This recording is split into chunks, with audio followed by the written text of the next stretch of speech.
काय वाटतंय? त्याचा चेहरा सांगतो. त्याला काय वाटतं? एक तर हे बारकोस की मी, एक तर शेतकऱ्याच पोरग मी, एवढा मातंबर, मी छाती ठुकीत होतो, मराठ्यांना ओबीसीत येऊ देणार नाही. ते म्हणतात ते एवढं घे, ते आलं ना ओबीसीत. त्याचा त्याला अपमान वाटत.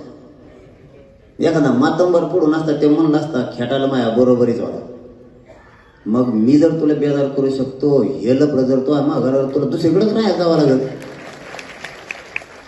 समाज मागा लागल्यावर तर मग तो कार्यक्रमच झाला, नेट बेजार केले जात. त्यात ना काळजी करतो मी, लयच खंबीर आहे त्याला.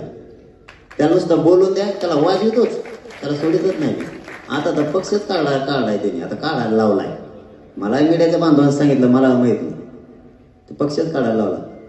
त्या बांधवाला मी मागच सांगितलं त्याच्या नादी लागू नका. एनटी व्हिजेंटीचं आरक्षण आहे मागत नाही, ते वेगळा बांध पडलेला आहे. त्या आरक्षणाला मराठ्यामुळे धक्का लागतच नाही. ते नादीतोय तुम्हाला. वंजारी बांधवाने धनगर बांधवाच्या आरक्षणाला मराठ्यामुळे धक्का नाही लागत, कारण ते वेगळा प्रवर्ग केला त्याचा.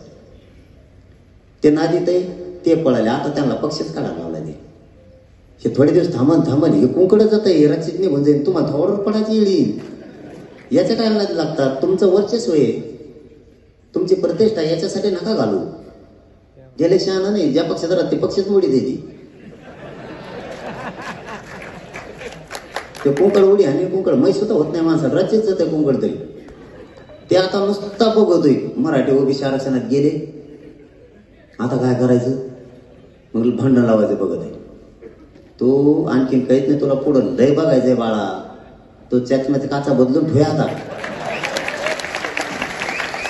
आणि तुला आणखीन तरी सांगतो, माया नागेत लागू नको, मी लय नमुना आहे. तू जर गप बसला भाई, जाऊ द्या माय बाप होतो. मला एकदा सांगतो, एकदा आरक्षण मिळून द्या, त्यात किती दम आहे मला बघायचं. जातात बघतोच मी त्यात.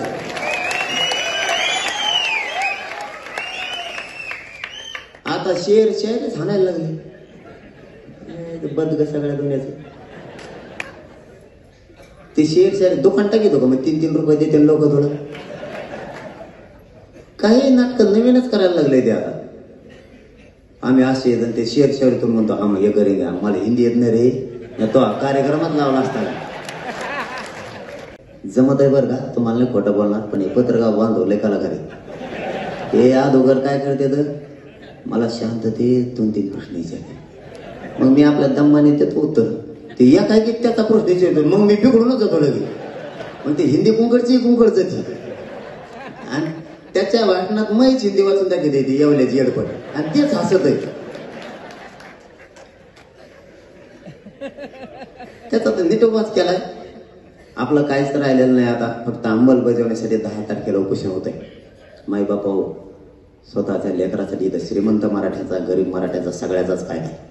सगळ्याचेच लेकर या आरक्षणामुळे मोठे होणार आहेत. कारण या आरक्षणातून राज्यासह केंद्रातल्या सगळ्या सवलती तुम्हाला घेता येणार आहेत, सगळ्यांचे फायदे होणार आहेत. 10 तारखेला आमरण उपोषण पुन्हा सुरू होते. ताकदीनं पुन्हा एकदा उभा राहा.